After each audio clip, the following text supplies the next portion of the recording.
Bonsoir, bienvenue pour votre édition de 18h. Nous sommes le mercredi 30 août et puis nous avons appris pour commencer la venue en Vendée du ministre de l'Agriculture et de la Souveraineté Alimentaire, Marc Fesneau.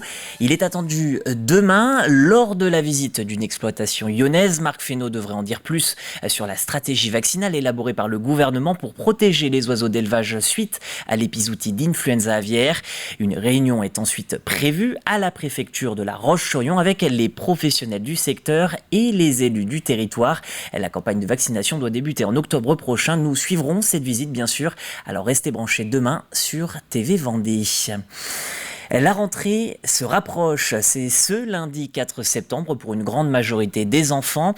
Dans l'enseignement supérieur aussi, plusieurs étudiants vendéens feront leur rentrée à cette date. Mais à Challans, les aspirants aides-soignants ont pris de l'avance. Ils sont de retour aux études depuis ce matin à l'IFAS. Ils sont une vingtaine, 28 précisément, à avoir choisi cette profession. À Challans, Alexandre Lenaour a suivi leur premier pas. Installez-vous. Bonjour à toutes, bienvenue à l'IFAS du lycée Cousinet et du Greta CFA de Vendée. Pour cette rentrée 2023, 28 élèves ont intégré les rangs de l'IFAS. Au printemps prochain, certaines d'entre elles pourront déjà exercer comme aides-soignantes. Toutes n'ont pas le même parcours, mais la vocation est bien présente. J'étais assistante de gestion chez un carreleur. Et puis voilà, une vocation tardive, l'envie de prendre soin des gens. Et j'ai démissionné et j'ai eu la chance d'être accueillie dans une équipe dans un EHPAD. C'est plutôt un métier à la personne, donc le fait d'écouter les personnes qui sont en situation plutôt vulnérable.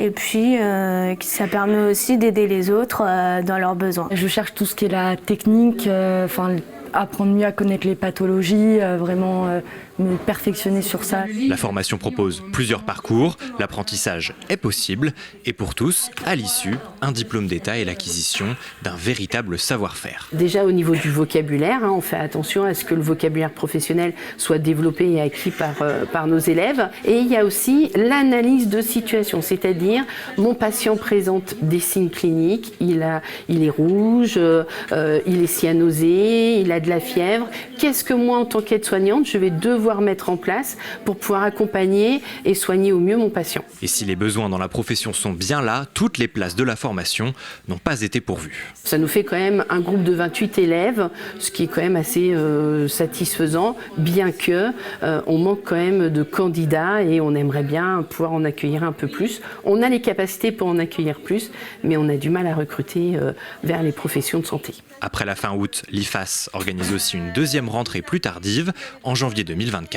Les admissions sont encore possibles jusqu'au 10 novembre prochain.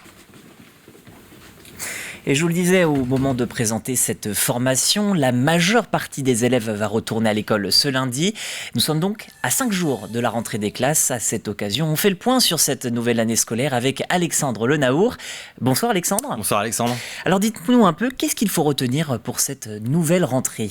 Alors tout d'abord Alexandre, je vous propose de commencer avec un chiffre, celui de la proportion d'élèves entre le public et le privé.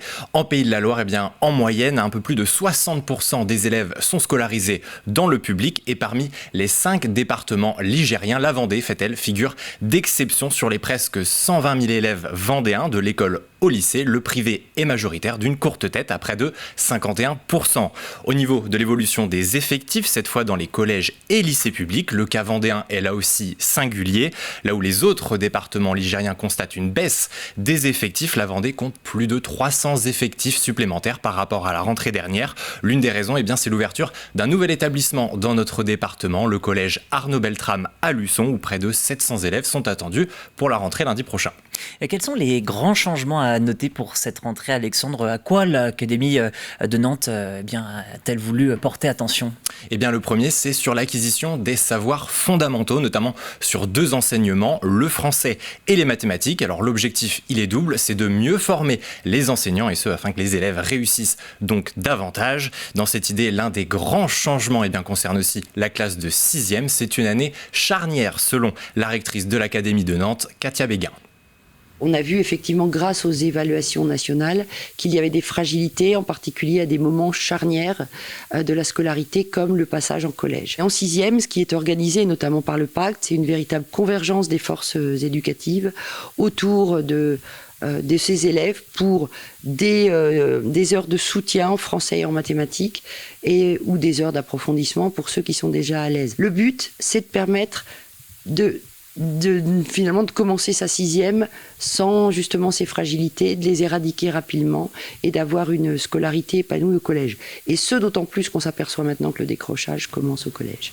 Et puis à noter qu'en plus de ce soutien en français et en mathématiques, le dispositif Devoir fait qui permet de faire ses devoirs au collège est cette fois obligatoire pour tous les élèves de 6e.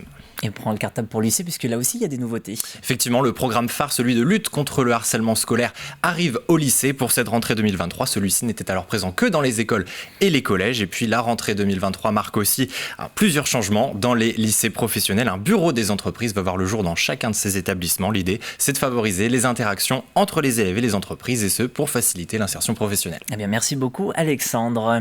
Restons à l'école, non pas pour des formations, mais pour un entraînement, celui de Saïd Soumela.